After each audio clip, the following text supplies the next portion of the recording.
M0A Nation, we're happy that you're here. We will be with you shortly.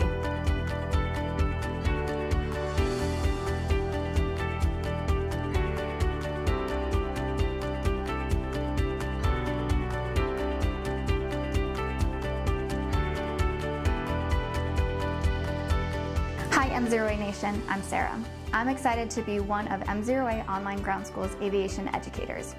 My hope is to inspire young pilots to pursue their passion for aviation, as the industry has endless opportunities.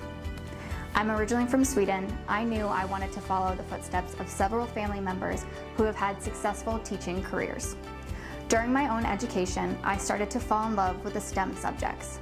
In fact, I went to an educator's program at NASA Space Camp in Alabama, and that sparked my love for aviation and aeronautics. Education has always been a passion in my life, and I'm honored to have this opportunity. And remember, a good pilot is always learning.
M0A Online Ground School, Jason here, and I want to introduce you to somebody who really has the M0A vision just for growth and innovation.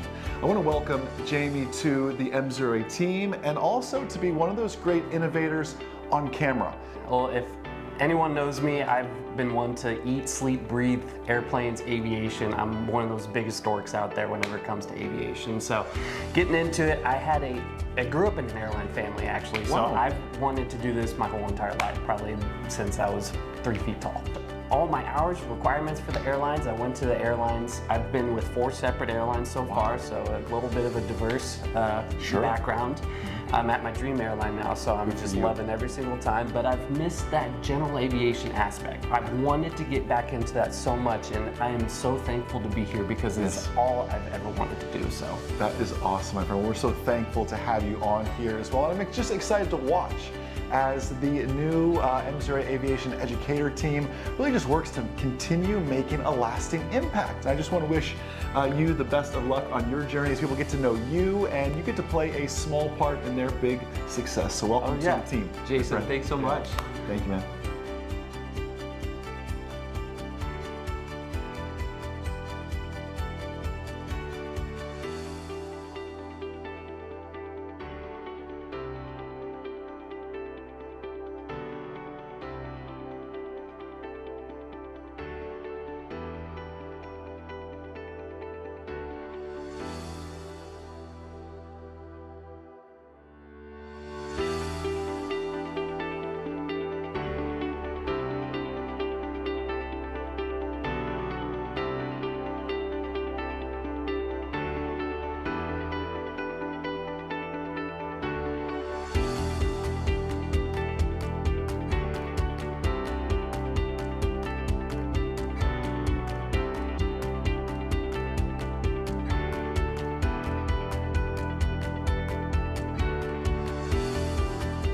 M0A Online Ground School, it has been such an honor to serve you as an aviation educator, and I'm so just impressed, I'm so proud of the community we've really built all together. One that's geared and just passionate about making those safer, smarter pilots. And one of those people that's been behind the scenes on making all that happen is actually Kat.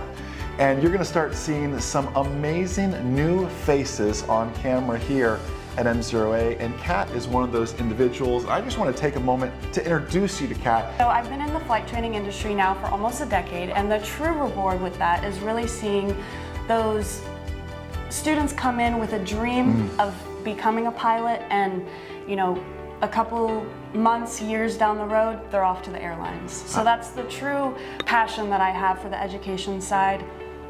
And I'm so excited to be a part of the M0A family now as an aviation educator and continue that legacy. Well, and that's the best part. Like you have such a commitment to student success. And that's what this really comes down to in everything, and that shines through in everything you do. And in the upcoming videos, you're gonna start seeing Kat in as well. So M0A Nation, M0A family, will you help me in welcoming Kat to the M0A team and start encouraging her in some of those comments, as well as you see her popping up in some future videos.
Hi M0A Nation, I'm Matthew and the newest aviation educator for M0A.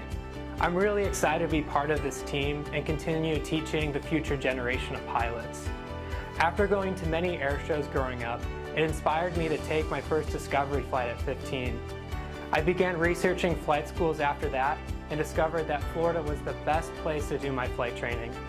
I completed all my flight training from private through instructor ratings while being an admissions officer. This allowed me to help other aspiring pilots achieve their flight training goals. Since being an instructor, I've worked at a regional airline, transitioned to a major airline, and now working on upgrading to captain. I'm very excited to get back to my roots of teaching and helping students achieve their pilot dreams.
M0A Online Ground School, one thing you know is our shared goal has always been to help students just become confident, proficient pilots. And I know the new educators like Bashy. Basically, I was born and raised in Egypt. I grew up in Egypt. In fact, as you know, as I go through high school, I had a great teacher, and he inspired me to be a teacher. I wanted to be like him. Except that I didn't want to teach math. It was just math. I agree exactly. with you. I didn't see myself teaching math for the whole life, my whole life. Right. And back then I used to watch those air crash investigation and just very interesting. So I was like, this is very interesting business. And so I really wanted to teach aviation. I transitioned to becoming a check airman, and as time runs, now I have the great opportunity beyond being blessed as a director of flight training and assistant chief pilot. So Bashy is going to be a great part of this team, just encouraging you all to keep learning, keep growing, to pursue, what it really means to be that safer, smarter pilot. So will you join me in the comments in welcoming Bashy to the M0A team? Thank you. All right. Yeah. Well, yeah. Thank you. All right.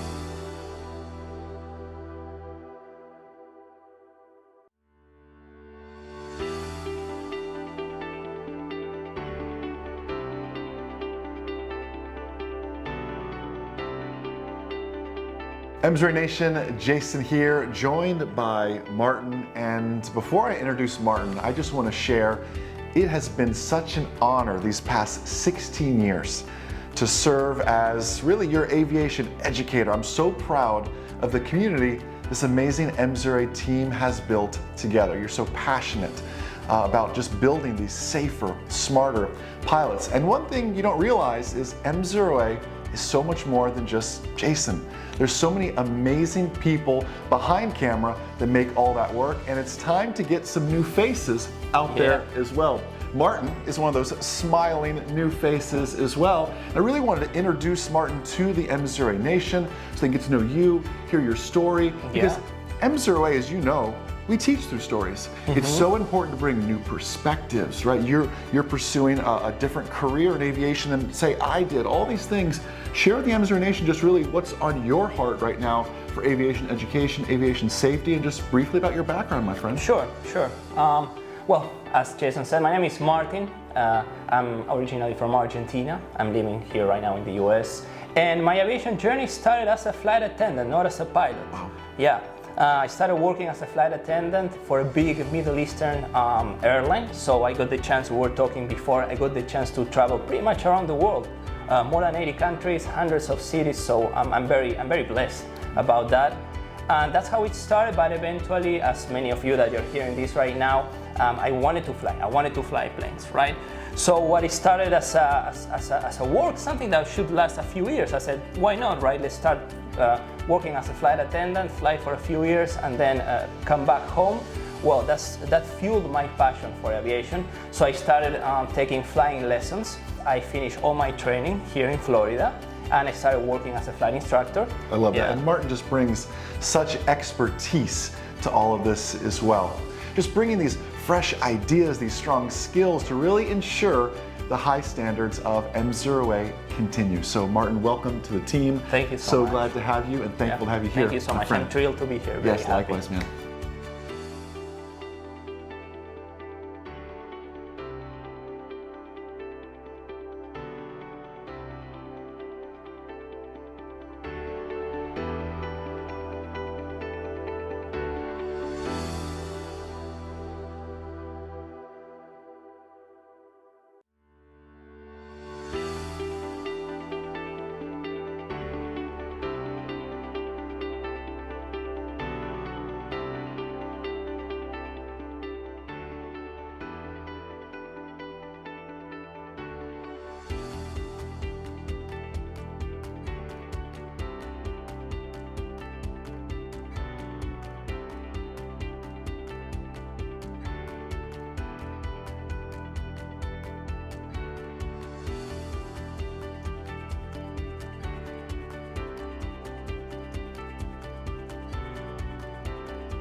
Hello, M0A Nation, and welcome to the 2025 Safer Pilot Challenge Day 31 live stream. I'm Sarah, your moderator this evening, and I'm excited to dive deeper into our most impactful Safer Pilot Challenge topics. I see we have viewers joining from all over, so let us know where you're watching from in the comments. Also, tell us your favorite Safer Pilot Challenge day and why. We'd love to hear your thoughts. Tonight, we'll cover engine failures on takeoff, landing techniques, some recent regulation changes, and more.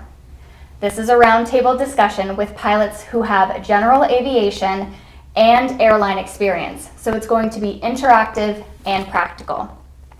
We are excited to have a wonderful M0A team of educators here. Some might be familiar faces, and some might be new faces. As Jason continues to focus on his family, we continue to grow our team and strengthen our knowledge base with aviators in all fields. We'll also be announcing the 3 lucky winners of the M0A giveaway at the end, so stay with us. Plus, we'll reveal the 30% off gold membership code later. So let's get started. I'm joined by 4 fantastic pilots and instructors. Their knowledge and experience has been an amazing addition to the M0A team of educators. Now let's go ahead and meet them. Welcome Matthew and Delon. Matthew is both a major airline first officer and a passionate flight instructor.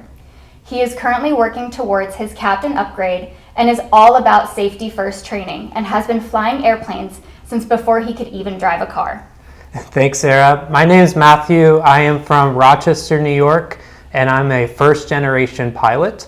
After college, I decided to pursue aviation professionally and moved to Florida to complete my flight training.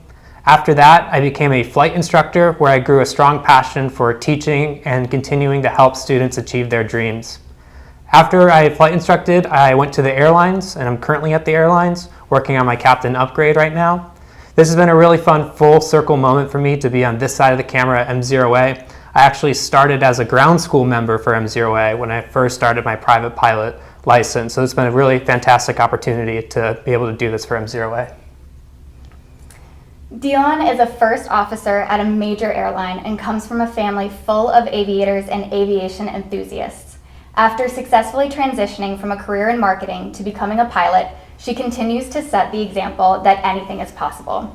She has achieved more than the minimum requirements, including becoming a Gold SEAL flight instructor, was a former stage checker, and previously worked as a cadet pilot recruiter. Thanks, Sarah. Super excited to be here today. As Sarah said before, I come from an aviation background, so my dad's a captain, my mom's a flight attendant, my husband and I are both first officers at the same airline. And as a former flight instructor, I developed such a great passion for general aviation. And now my younger brother wants to get into it, so it's super motivating to be here today and be teaching with the M0A team. So thanks for having me. We're lucky to have you. Now let's meet our instructors, Martin and Bashy. Martin is a skilled instructor, check airman, and a ground instructor. He continues to share his extensive knowledge inside the classroom in an in-person ground school, flight schools, flight decks, and with the M0A team. Hello everyone, my name is Martin. I'm very happy, very excited to be here with this great team of professional pilots. I'm originally from Argentina, and after a background in IT, I started my aviation journey as a flight attendant in the Middle East. This job, besides helping me traveling around the world, which is one of the things that I like the most, this sparked my love for aviation, and it brought back this childhood dream of becoming a pilot. Now as a flight instructor, I can say that I love teaching, and I'm very committed to teaching the future pilots and help them to achieve their goals. Bashy is an assistant chief instructor at a flight school, bringing countless hours of GA experience and a knack for simplifying complex concepts. Thank you, Sarah, and I'm very honored and humbled to be with every one of you here, and very excited to be a part of this whole game, M0A team.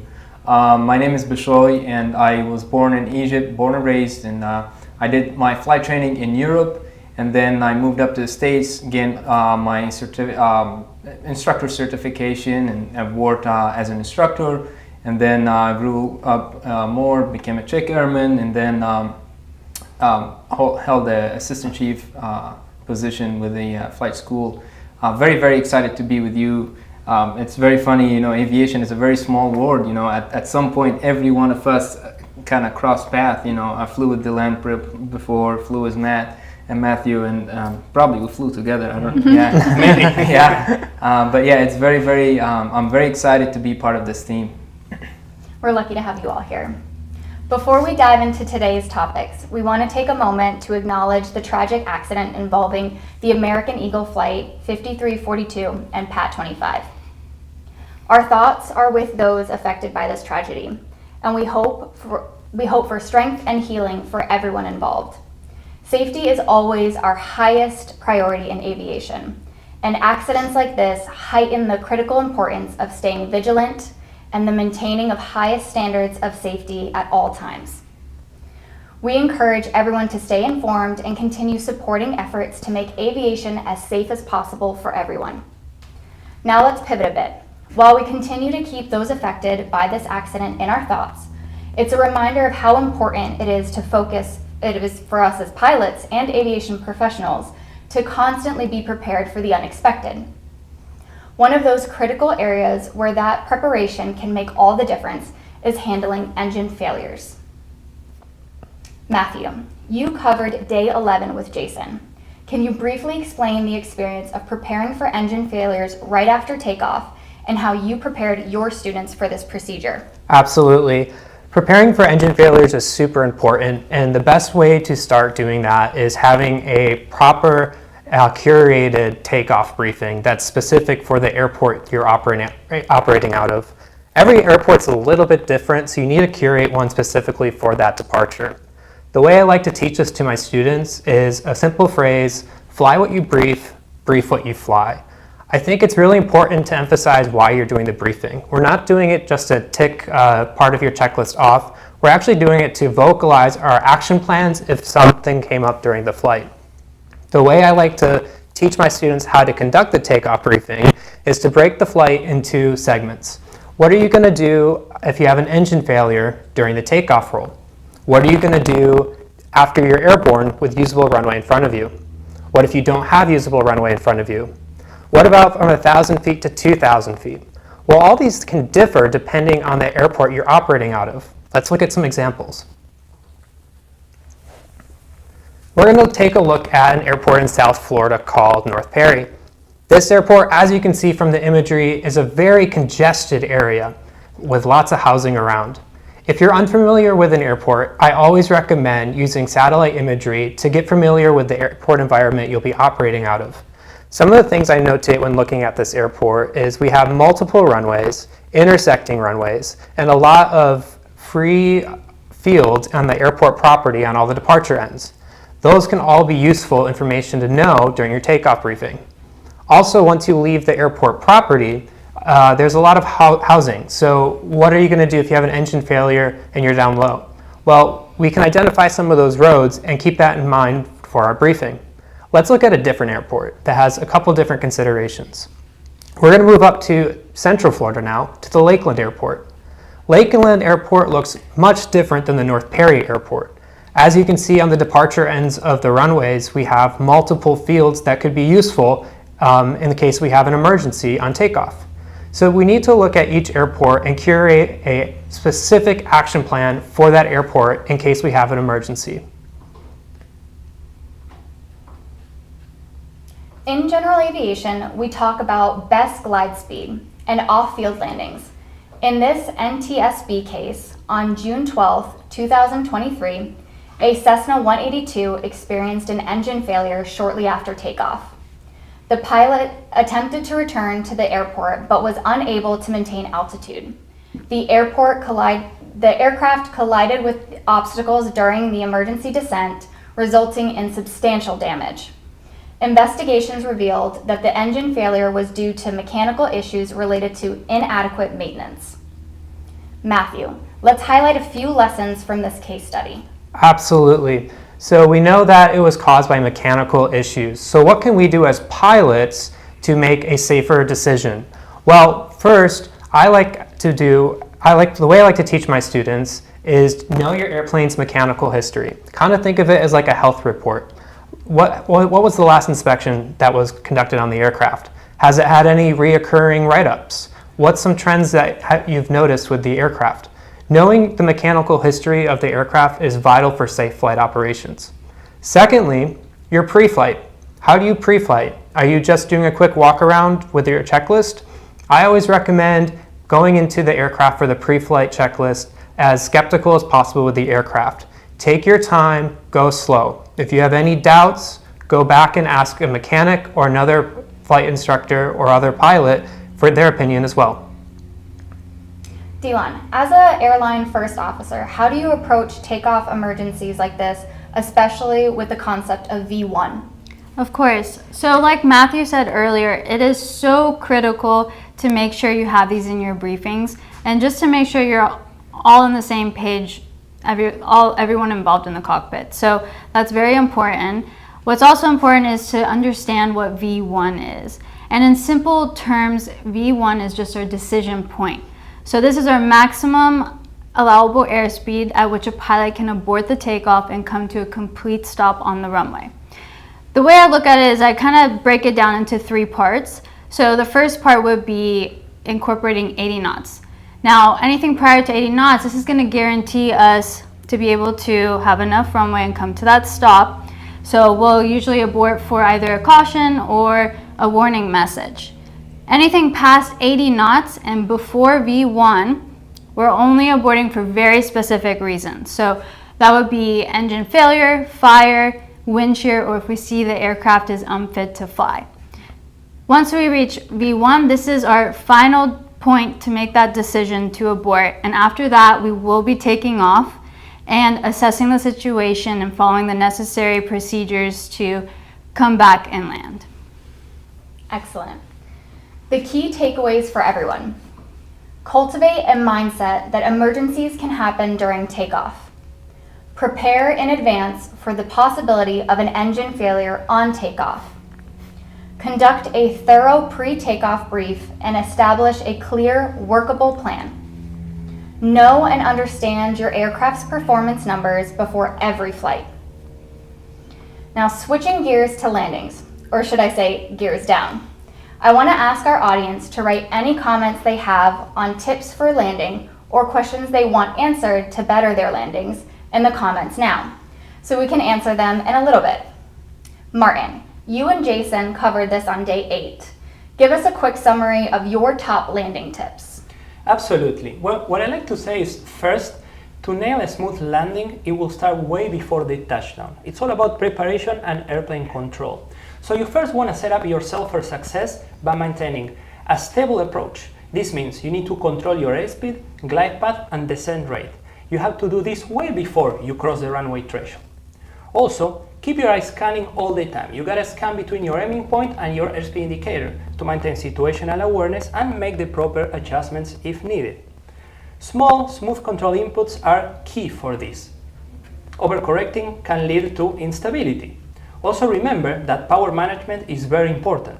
Too much power can result in floating, while cutting it too soon may cause a hard landing. But if personally I have to choose one tip, and the best tip that I have for everyone who's listening this is, remember, if you're ready to land, you're also ready to go around, always. If your approach becomes unstable, if there's an obstacle in the runway, or you're just not feeling that landing per se, go around, okay? Execute a go around is always the right choice. Let's take a look at Dave's comment on day 8. Happy to see that he was 8 for 8. Quote, the other bit with gusting winds is adding the gust factor to your approach speed, which I learned as gust speed minus wind speed divided by 2. So if you have 10 knot winds with 18 knot gusts, you'd add about 4 knots to your approach speed in case a gust quits on you and you lose some lift. Remember, a stable approach is key. Add some knots for gusts. It is recommended to add half the gust factor to your approach speed. Remember, gust factor is the difference between the gust wind and the steady wind. Let's take another look at a case study. A pilot was returning to his home airport at the conclusion of a cross-country flight and was attempting to make a visual approach to land at night. The pilot failed to make a stabilized approach, which resulted in a loss of directional control during a landing. The unstable approach ended in a runway excursion and collision with trees. Martin, let's remind viewers some important points. Sure. A few things that we need to understand about this accident is, first of all, the loss of control during an attempted go-around in challenging conditions. Being these challenging conditions, night flying, okay? When we are doing night flying, we normally fly during the day, so we are not prompt to have a lot of practice, a lot of proficiency in these night landings. Some of the runway illusions, especially the night runway illusions, such as black hole, also known as featureless approach, can cause our pilots to fly a lower approach. Another thing that we have to take into consideration is situational awareness and proper go-around execution. All right, it's very, very, very critical to be able to execute a proper go-around, especially at night when the judgment of the proper altitude from the runway is not as good as during the day. By the end, I would say that regular training in varying conditions can enhance pilot proficiency and decision making. It's very good for every pilot from time to time to go with your CFIs and practice different night landings. Anyone in the chat have landing questions? We'll take a moment to look now. While we see what our viewers have to ask, Dylan, what advice did you give your students when struggling with their landings? Of course. So one of the biggest pieces of advice that I would always give is seat adjustment. A lot of times we don't really think about this, but it plays such a big factor into landings. If you're sitting too high or too low, it will affect how you flare. So either you're flaring too much or too little. So you want to keep those things in mind, and if you need to, ask your flight instructor, see what their perception is. What do they see outside? How much of the cowling? So compare your sight pictures and then adjust accordingly, and choose whatever fits most comfortable, because you want to keep that consistent so that you do have those consistent landings. And I always add it to my pre-flight checklist, so that's very important to do. Thanks, Dylan. All right, let's read some of your comments or questions. So I'm actually going to give this one to Bashy. Okay. How can I improve my rudder work on landing? This is from C. Fagan. Okay, rudder work. This is very interesting. Challenge that usually we go through flight training. One thing I used to do with my students, and especially early stages as we take off, they always tend to forget the feet because we're always use the aileron. So every time we're taking off, I tell them, okay, right rudder, and give him a little, and he can have a little tap, hey, right rudder, and that kind of create a little a psychological kind of psychological connection. And it does help, but there's nothing comes just right away. You have to practice. The more you practice, the more you get, proficiency. And that's the whole point of the, being safer pilot. Being proficient. Always stay in the plane. Always fly. Continue to practice, and eventually you get it. Thank you. All right, Martin, you're next. All right. What is the best way that I can make a better landing during a crosswind? This is from Bernard A. Okay, very good. So a good landing from a crosswind comes from a good approach to landing on a crosswind. So you want to make sure that when you're already on final, you have the proper wind correction. We always go ailerons towards the wind, and we use the opposite rudder to maintain the center line. Then the closer we get to the runway, we need to understand that those winds are gonna be softer on us, because with higher altitudes we have higher winds. So your input should be corrected as closer as you get to the runway. So if you are applying almost full aileron and full opposite rudder, you need to start correcting for your altitude towards the runway. Thank you, Martin. All right, next one, Matthew. Is it best to crab or slip when you're too high on landing? This is from Dan Wilson. Okay, well, first of all, if we are too high and you feel like you're unstabilized, I would say the first thing is to go around. If you're not comfortable with doing a slip yet. Slip and crab, they're both excellent tools to learn. I usually if I'm too high, I like the forward slip. I find it to be a really effective way to get down. But also remember, You need to be proficient in that maneuver, the forward slip, and if you're not, just simply go around. It's definitely a maneuver you want to be proficient and practice with a CFI for. All right, Delon, I have you next. What is the trick for a butter landing? This is from Sergio B. Okay, so the best landing is when you make it to the ground safely, so that's all that matters. Yes. We don't always want to aim for that butter. Yes. But honestly, the key is to just have a good sight picture. You want to keep looking down the runway. You don't want to look close or into your instrument. So I saw that a lot where students would just focus inside, and that's really where it will not go your way. So definitely look outside where you need to do. And I also just wanted to say, like, always focus on the safe landing. I know we all try to have like that really like Yep. buttery Yeah. landing, but I mean, even at the airlines, I have landings that they're Yeah, it safe, but happens they're to all of not. us. They're not the best. Yeah. But always make sure you prioritize safe landings, not the buttery landings. It happens to all of us. Yeah. Amazing, helpful tips from everyone. Here are some key takeaways. Always prepare for a go-around. Have a clear plan in mind before landing. Practice go-arounds regularly in various conditions to build confidence and proficiency.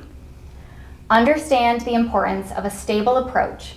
If it is not stable, don't hesitate to execute a go-around. All right, next up, knowing your airplane. From day 26, Bashy, you're big on this. Why is aircraft familiarity, I can't even get it out of my mouth, so crucial? Absolutely. This is a very, very important thing. There's a good saying, failing to prepare is preparing to fail. And if you have a flight from point A to point B, you have a mission there, and your mission is to get that airplane from one point to the other point safely. Now, you really want to get yourself familiar with that plane, simply because if you don't know your limitation, for example, of that plane, well, now you become a test pilot. How about performance? Are you familiar with how far you can push that plane? What's the envelope of that performance? Your endurance, how much fuel you can carry, how many, what's your max takeoff weight? There are a lot of things that has to be the pilot has to make sure that they get familiar with before they go. Being legal versus being safe. It's very important to keep in mind, the more information I gather about my plane, the better and safer pilot I become. And that's to boil the whole thing down. You know, the bottom line is the more information and more knowledge I have, I become a safer pilot out there. So getting to know my airplane is very, very vital. And back to your, you say going around when we have, a situation where I'm not comfortable. Well, how far you can push yourself? Well, obviously you need to know your limitation, the airplane limitation. Mm-hmm. So it's very, very vital to know the airplane, information and your pilot operating handbook, your airplane flying manual, depending on the airplane. Very important. Exactly. Items like reading your POH, review maintenance logs, truly understanding your systems, and never stop learning. Check out FAA resources, NTSB reports, and our own M0A content. Making sure you are prepared and a safer pilot is something that is important to us. Not only do we have January Safer Pilot Challenge series, but we post videos weekly on all our social media platforms, such as YouTube, Facebook, Instagram, TikTok, X, formerly known as Twitter, and LinkedIn.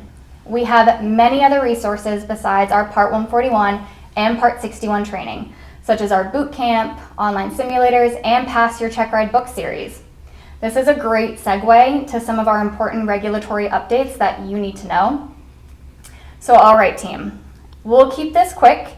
Each panelist give one major point. So Bashy, can you start us off with basic med? Basic med, very important topic. A lot of changes has happened with basic med recently. But operationally, the limitation is still there. For example, flying at or below 250 knots indicated airspeed, you have to, you cannot exceed that. Operating below 18,000 feet MSL. So if you're operating under basic med, you cannot exceed 18,000 feet. Now, the changes happen here with the occupants, for example. Now, you cannot carry more than 7 occupants that include the pilot, which before was 6, so that's a good thing. But the biggest thing that has changed with Basic Med is carrying or allowing the pilot that operate under Basic Med fly an airplane with a maximum certified takeoff weight of 12,500 pounds or less, which is a huge jump. It was before 6,000. So it's really a good tool to allow pilots fly under Basic Med. Now, obviously, we still cannot operate with no compensation or higher. So Basic Med, very good tool for those who are not able to obtain, a first class or however the AME perceive him. Absolutely. Martin, how does the flight instructor renewal process now look? Sure thing. Well, there's been some changes lately in the renewal procedure. The most significant one, I would say, is that as of December 1st, 2024, now our certificates no longer have an expiration date. That means that the plastic that we hold, we're going to get to keep it. That plastic does not expire. However, what it expires from that plastic or the certificate is the experience requirements, or in other words, the currency. Flight instructors must meet the recency requirement every 24 calendar months to maintain the privileges of the certificate. For example, to obtain a gold seal or to get a new rating, or other ones as, for example, being a member of the FAA safety, the WINGS program. Once you are a flight instructor and you have 15 accredited activities with 5 students, you can meet the experience requirements. It's important also to say that if this experience time lapses after these 24 calendar months, you will have a 3-month grace period to complete a FIRC, a Flight Instructor Refresher course. Unfortunately, beyond this, the reinstatement of the privileges will require passing another practical test. Dylan, what if I am colorblind? So if you pass this test once, you won't have to take the test again. However, if you have a limitation on it, in order to remove it, you do have to take a digital test to do that. Matthew, can you go over the change in pilot currency? Yeah, absolutely. So there was a change to 6157, so that's the landing currencies within the 90 days. So now, instead of saying carrying passengers, it's saying carrying persons. So what does that mean for all of us in the flight training world? Well, now that instructor who's carrying a student is carrying a person. So that instructor needs to comply with currency for both day and night. Now, the FAA did leave an exception in there, and that exception is a non-current instructor can fly with a non-current student for the sole purpose of becoming current.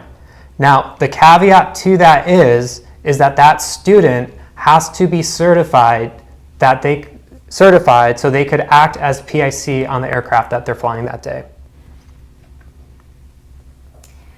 Time for the audience questions. Drop them in the chat and we'll grab a few. While we wait for those questions to roll in, it's time for some rapid fire scenarios. So let's do 30-second answers from each of you. Let's start with Dylan and Matthew with some airline pilot scenarios. So Dylan, this one's for you. As a first officer, what would you do if you disagreed with your captain's decision? For example, he or she does not want to divert around a buildup because they think it looks good enough, but you think a diversion around the weather is needed. Right, so the way that I would approach this situation is kind of how I treat it on a daily basis. I'm gonna kind of break it down to 3 levels, but first thing is I want to understand where the other person's coming from. Why are they choosing to do it that way? And maybe based on their experience, they have a specific reason for that I just don't know about. So I would definitely ask them, their thought process. And if that doesn't work, the next thing I'm going to do is I'm going to start to give my input and my advice based on my experience. So maybe I'm also going to highlight the risks involved. So if the flight attendant I may highlight, hey, the flight attendant, it's not worth the risk. They may be getting hurt during turbulence, same with passengers. So those are things I'm going to factor in because maybe they just didn't remember that part about it or just think about it. So they could have just missed it.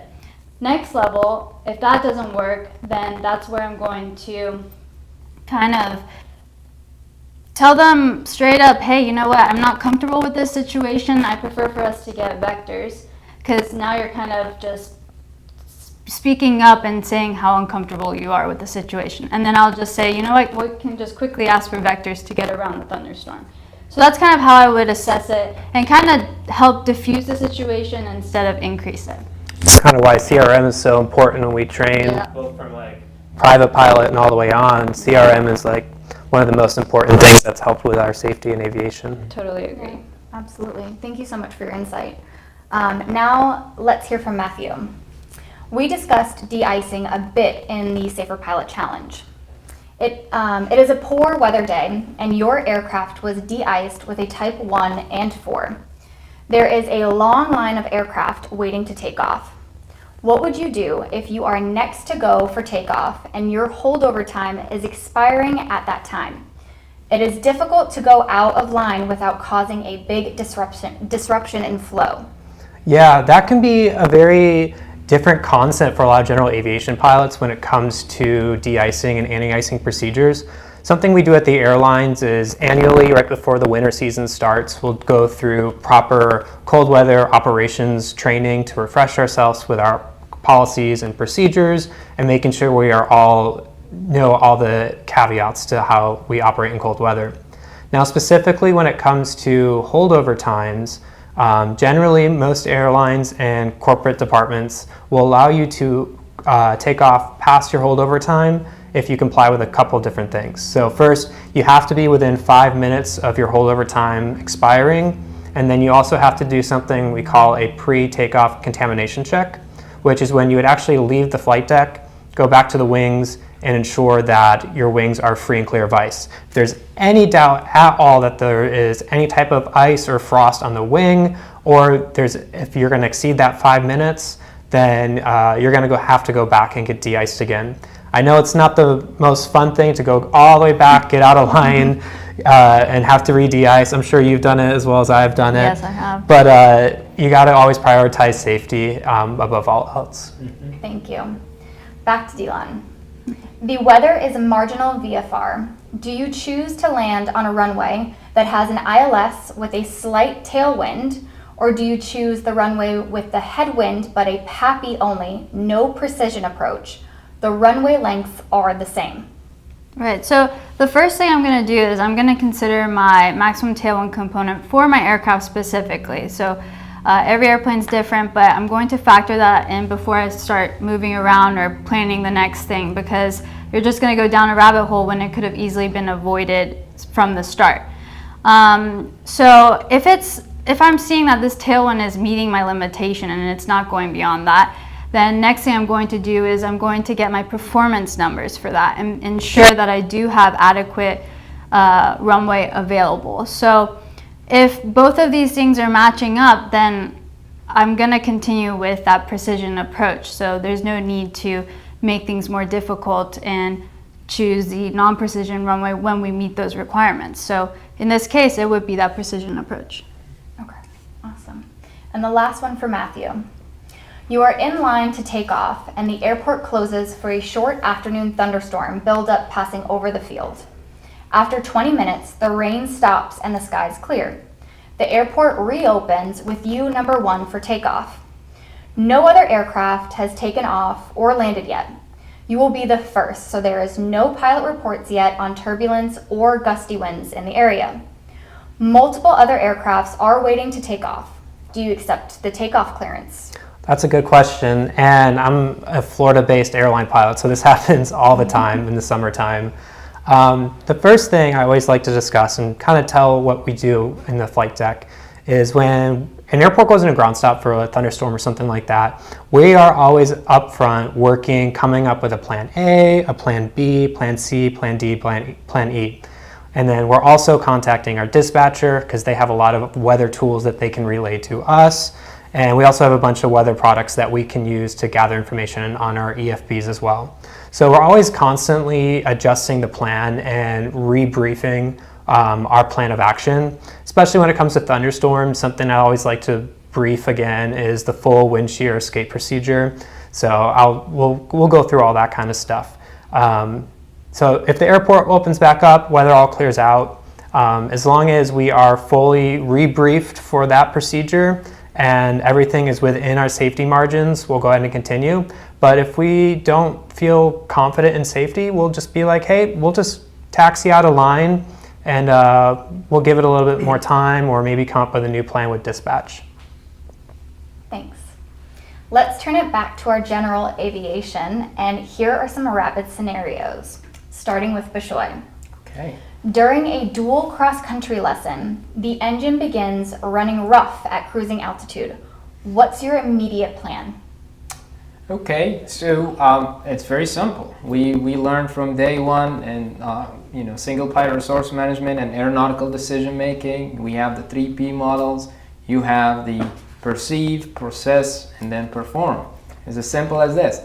You said you're having an engine problem, engine roughness. Okay, so I perceive the issue.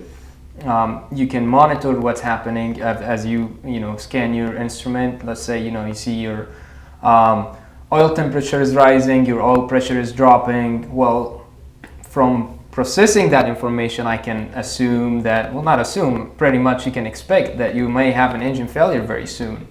So now you perceive, you process, now you got to perform, you got to do something about it. Well, the best thing I would consider is diverting as soon as possible and as practical, making sure that everything is done. If there's any checklist that I need to run according to that specific plane, I'll just go through it. And then if, so the three things very, very important, back to basics: aviate, navigate, communicate. You don't want to start panicking, fly the plane, take it where you want to go, and then communicate that with ATC. So those will be the three major things that I'll go through: perceive, process, perform, and that will be the strategy to handle this emergency. Awesome, Bashy, thank you. All right, Martin, now on to your question. You are flying a VFR cross-country and an unexpected layer of stratus clouds have moved in, and you have to climb above the clouds to remain VFR, do you? How will you get back down to land at your destination? Okay, well, this is a very common situation here in Florida, especially in winter, when we have very small spreads between temperature and dew point. What happens is that the fog or mist that is created, sometimes it gets a little higher, creating these stratus layers. Stratus, we need to understand that they're low-level clouds, right? So descending below them is not an option. If you descend below these layers of clouds, you might find yourself having to descend either further or beyond. You don't know what's the thickness of these clouds, and you might find yourself flying very low, even below the minimum safe altitudes. So for sure, after we are in the same page that you need to climb, you have many options. First of all, if you are above the clouds, you can fly what is called VFR over the top, right? You maintain your cloud separation and your visibility, and you're perfectly VFR and perfectly legal to continue flying. It's a good idea while you continue en route to your airport to use other resources that you might have. For example, now that you cannot see your VFR checkpoints, you could use dead reckoning. If your navlog was properly planned, you can fly the headings for the certain amount of time that you did the proper calculations before. Also, another resources that you could use is GPS. If you have a GPS in your avionics, you can follow that. When you're en route on the proximity of the airport that you're intending to land, it's also a good idea to try to find some diversion possibilities. Yeah, if you'll be able to see the ground and you see other airports in the area, it's always a good idea to divert. And last but not least, if you're approaching your destination airport and you see a hole between the clouds, you can always try to descend through those ones. By the end, if you're trying to land in a Charlie or a Delta, you can always request for a special VFR and stay away from those clouds. Thank you, Martin. Bashy, back to you. What would you do if you have been cleared to land and within 1 mile final, ATC clears another larger aircraft for an immediate departure from the same runway? Okay, very interesting. So my only biggest concern here would be wake turbulence, right? So it's very simple. There's no need to push things out. There's no need to force anything. I think, I'm not sure, Martin or Matthew mentioned it earlier, if you're ready to land, you're ready to go around also. This is a good saying, you know. At this point, you know there's a wake turbulence, there's a risk factor, big word the FAA likes, risk factor. If you don't have to lead with it, that's fine. Just go, power up, clean up, let's go execute a miss and come back. And you know, the most challenging part with go around is usually one of two things. Either your ego, and you know, when you're an experienced pilot, you know, no, it's okay, we'll put it down. Well, no need, because then things could go wrong. The other thing is if you're really late or something, but that extra 10 minutes is not gonna, if you're flying, you're flying. And I think Matthew said there's no, there's nowhere to go in aviation. So you said something earlier. Yeah. What was that? Yeah. You don't have to be anywhere. In Yeah, you don't have to be anywhere in Very, aviation. very good thing, yeah. So at this point, just execute a miss, come back to land. That would be the best action to take. Thank you, Bashy. Martin, last one. What would you do if you hit a bird while in cruise flight and it looks like it might have put a slight crack in your windshield, but you don't see any other damage? Would you continue to your destination, return home, or land immediately? Okay, well, this is an interesting question because I had previously hit a bird. It was with my wing, not with my windshield. So I would assume that if we have a small crack in the windshield, this is not an emergency, but I would treat it as an urgency, okay? We don't have to take an immediate action at the moment, but eventually we should start planning ahead how we're gonna deal with this, because we all know that that small crack can increase in size and eventually might make the windshield glass shatter. If we're close to our destination, I would say I would rather continue to my destination, reduce the thrust a little bit, go slower because we want to reduce the pressure of the airflow towards the windshield. If I'm closer to home, let's say I just took off and I had to deal with this situation, probably come back and return to the airport where we took off. And eventually, if we are in the middle of our en route section, let's try to find some good airport to divert that has repair services so they can take care of your windshield. Our Day 31 Safer Pilot Challenge is wrapping up, but we aren't going anywhere just yet. Now let's answer some of the questions you have asked in the chat. So we're gonna do this as a group effort. So Dylan and Matthew, tips on landing on a road in the event of an engine failure. Do you want to start us off? You want me? You can start off on this one. Yeah. When I think about landing on a road, I'm thinking about visibility, and I want to make sure I'm finding a road that has lighting, that is free and clear of obstacles. I want to make sure that I can see if there's any type of power lines or not. If I have the option, I want to land on a rural road without traffic. But another thing to keep in mind, so there's a lot of factors there. A nice resource you do have with air traffic control is they can actually overlay major highways on their radar screen and kind of help you find a suitable spot to put the airplane on the ground. Awesome, thank you. All right, next question for Bashy and Martin. Okay. We're gonna do group effort. If I'm flying under a Class B or C shelf, do I have to let them know I'm there, or can I just proceed and stay under the shelf? And this is from Pops. Are you on a flight following, or are you just squawking 1200? Great question. I don't know. Okay. That was the question. Okay. From that information, what are we thinking? What I'm thinking is that as long as you have the required equipment, most C transponder and ADSB out, and you're still flying in echo airspace, you're not inside that Bravo or inside that Charlie. So technically and legally, you don't have to contact them, but it's a good practice to contact them and let them know that you're gonna be in the areas nearby, yeah? Also, it's a good idea to let them know and request flight following because of the huge amount of traffic that you might expect in the approach and departure corridors of these airports. So at the end of the day, technically and legally, yeah, you can do it, but I wouldn't recommend it. The one thing to add to Martin's point is you really, if you plan to go and fly underneath Bravo shelf with your plane and with no talking, you really want to make sure your Mode C transponder is operating. Absolutely. And why the reason is because your Mode C transponder will transmit your altitude. So when the Tracon guy is sitting and he see you on his screen, well, he can see your altitude.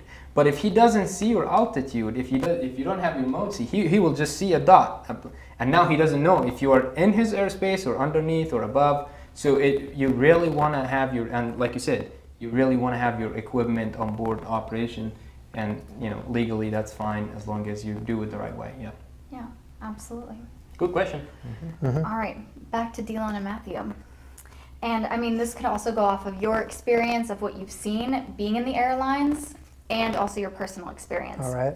So is there an age that is too old to realistically become a commercial pilot? This is from Paul H. Want to start us off? Honestly, as long as you're meeting the requirements and you're staying proficient and you're doing your the required medical exams, there's kind of no limitation on that unless you're not fit to fly. So that's some things that you want to consider. Yeah, I would ask you what your goals are in aviation. I wouldn't say it's never too late to start flying. And I'm curious, you said you want to get your commercial pilot license, so I'm curious what your goals are. Are you looking to be a flight instructor? You want to go work at a corporate office or an airline? A lot of caveats to that, but I would say it never start whenever. And as long as you can get your medical and you find a nice flight school and a flight instructor you like to work with, I say go for it. Yeah, it's never too late. Yeah. I have actually seen it. I've seen it happen. Yeah. We've had a gentleman he's 45, started his training, private instrument, commercial. Now he's in the airline. And, he started late, but he made it. I have somebody that works at my airline, and we're based together. And he actually retired from doing aviation business. And he spent his whole career just doing aviation business. And now he's just sitting as a FO at an airline and just doing it for fun. So it's honestly the most impressive thing. Yeah. So to see that, I love that. There's a lot of career changers. And aviation is such a wonderful field that everyone's welcome. So come on in. The water's fine. Water's warm. Awesome. So we're going to pivot over back to Bashy and Martin. Is it worth getting your ground instructor certificate? And excuse me if I pronounce your name incorrectly, but this is from Luti. Absolutely. Well, if you're long run, if you want to get your gold seal, you really want you want to get one of those AGI, IGI, or BGI, because one of the requirements to get your gold seal down the line is to have your ground school instructor certificate. And it's not that difficult. All you need to do is take the written. And if you did, usually you take your FOI written and then you do your FIA. But then you can also, after doing that, you can always take the written for the advanced ground school instructor or IGI, depending. And then you go to FISDO or you go to DPE, and they can assist you with getting your certificate. Yeah, that's very true. Also a good idea if you're getting your instrument rating, or after that you're applying to your CFII, it's a good idea to get your CFII and right after the IGI, because most of the questions belong to the same question bank, and you're already proficient and you're already knowledgeable about those topics. Awesome. All right, we're going back to Dylan and Matthew. All right. To what degree do you find studying NTSB reports helpful? And this is from Michael N. Michael, I think that can be super helpful. I think the best way we learn as pilots is through experience. And so NTSB reports can be super helpful to learn what went wrong and how we as pilots can improve. Also, not just NTSB reports, but I also think we learn together as a community of pilots. Dylan and I we started in flight school together and kind of worked our ranks all the way up the ranks. And we would take our flight lessons and then go sit down together, and we would talk about what we did and what mistakes you made and what mistakes I made and how we corrected. And it kind of makes you a better pilot by learning through other pilots' experiences.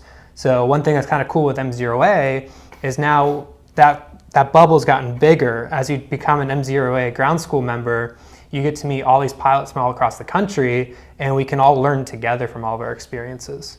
Yeah, it helps you be more open-minded, and now you're hearing different feedback and experiences from other pilots, and that's just 100% going to just improve. Yeah. All right, we got one more question. Let's do it. Bashy and All right. Martin. What is one of the most common mistakes you see your learners make? This is from Dan W. Cost. The most common mistakes you see your learners Let me make. start with that one. Go ahead. One of the most common mistakes, especially at the early stages of the training, is to be impulsive, the impulsivity. Students want to rush through the training. They're just looking at the end goal, which is either working for corporate, airlines, or whatever is their goal, and they forget to enjoy the journey. Okay, the journey of aviation and all the training that you receive is part of the goal itself.